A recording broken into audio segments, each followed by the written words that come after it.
ఓటమి ఓడిపోయింది, మరణమే జయించింది.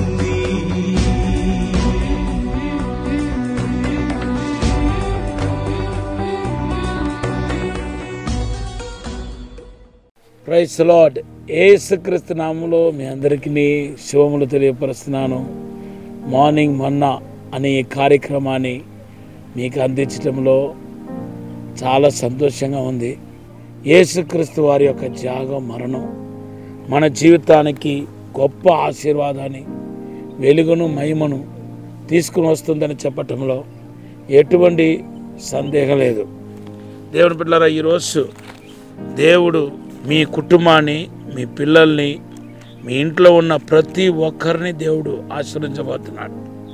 వృద్ధాప్యంలో మీ ఇంట్లో ఎవరైనా ఇబ్బంది పడుతూ ఉంటే వారికి దేవుడు స్వస్థత ఇవ్వబోతున్నాడని మాట్లాడుతున్నాడు. నిర్గమకాండం 23-25 వాగ్దానం చేస్తున్నాడు.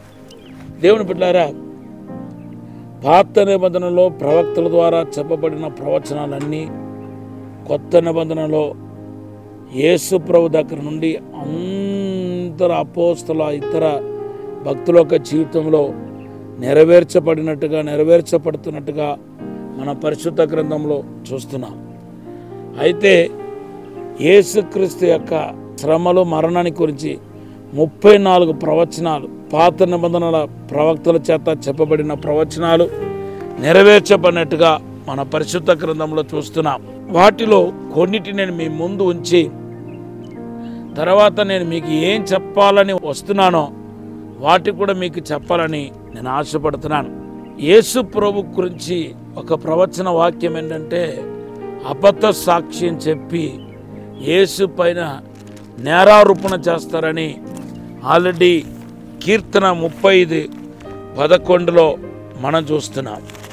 ఈ యొక్క ప్రవచన వాక్యం యేసు ప్రభు యొక్క జీవితంలో సాక్షాత్తుగా నెరవేర్చబడినట్టుగా మనము ఆ యేసుక్రీస్తు యొక్క ఆ మరణం సమీపించిన దినాల్లో ఆయన కొట్టబడినప్పుడు మనం చూస్తున్నాం.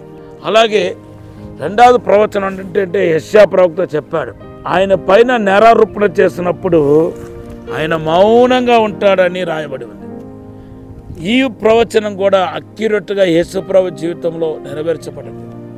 పిలాతు అన్నవాడు మరి ఎన్నో ప్రశ్నలు అడిగినా మౌనంగా యేసు ప్రభు ఉండిపోయాడు. మత్తయి సువార్త 27:12-13 మనము చూస్తున్నాం. అంతేకాదు, రక్షకుడైన యేసుక్రీస్తు మన అందరి కొరకు ఆయన గాయపరచబడతాడని, మొత్తపడతాడని యెషయా గ్రంథం 53:4 యెషయా ప్రవక్త యేసు ప్రభువుకు ముందే దగ్గర 450 సంవత్సరాల క్రితమే ప్రవచించాడు. ఈ ప్రవచనం కూడా మరి యేసు ప్రభు జీవితంలో నెరవేర్చబడింది. మత్తయి సువార్త 24:26 మనం చూస్తున్నాం. ఇంకొక ప్రవచనం కూడా మీకు చెప్పాలి. యేసు ప్రభు యొక్క శ్రమల గురించి చెప్పబడిన ప్రవచనాలు ఒకటి ఏంటంటే, యెషయా గ్రంథం 50:6 మీకా గ్రంథం 5:1 ఇక్కడ ఏమని రాయబడిందంటే, నీ ముఖం పైన కొడతారని, మీ యొక్క గడ్డాన్ని లాగుతారని, ఆ తర్వాత ఆయన్ని చంపల్లో వాయిస్తారని ఆల్రెడీ యేసు ప్రభు గురించి ప్రవచనం చెప్పబడింది.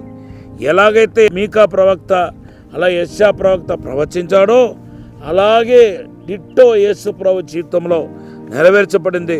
మత్తయి సువార్త 26:67 అలాగే హేళనానికి గురి అవుతాడని కీర్తనకారుడు దావీదు 22వ కీర్తన 7వ వచనంలో ప్రవచించాడు.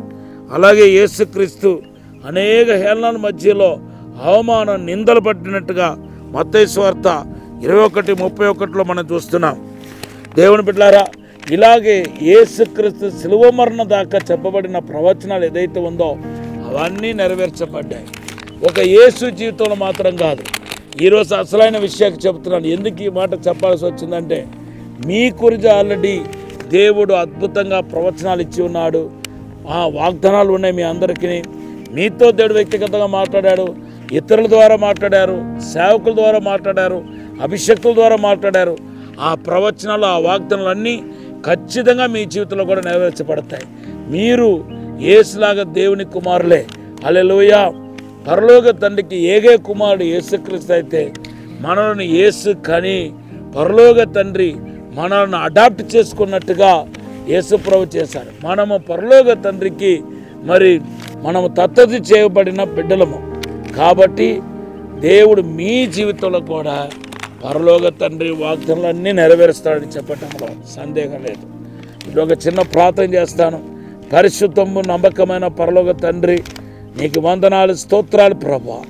తండ్రి, మా అందరి జీవితంలో నువ్వు చెప్పిన ప్రవచనాలు, నువ్వు మాట్లాడే కళల ద్వారా, దర్శనం ద్వారా, వాగ్దానం ద్వారా, ప్రవచనం ద్వారా, ప్రేరేపణ ద్వారా మాట్లాడిన ప్రతి వాగ్దానాలు అయ్యా మా జీవితంలో నెరవేర్చబడిన గాక. అయ్యా దేవుని యొక్క వాక్యం ద్వారా పలుకబడిన ప్రతి మాట నెరవేర్చబడిన గాక. ప్రతి ఒక్కరిని ఆశీర్వదించమని యేసు నామములో అడిగి వేడుకుంటున్నాం తండ్రి. Amen. Have a blessed day. God bless you.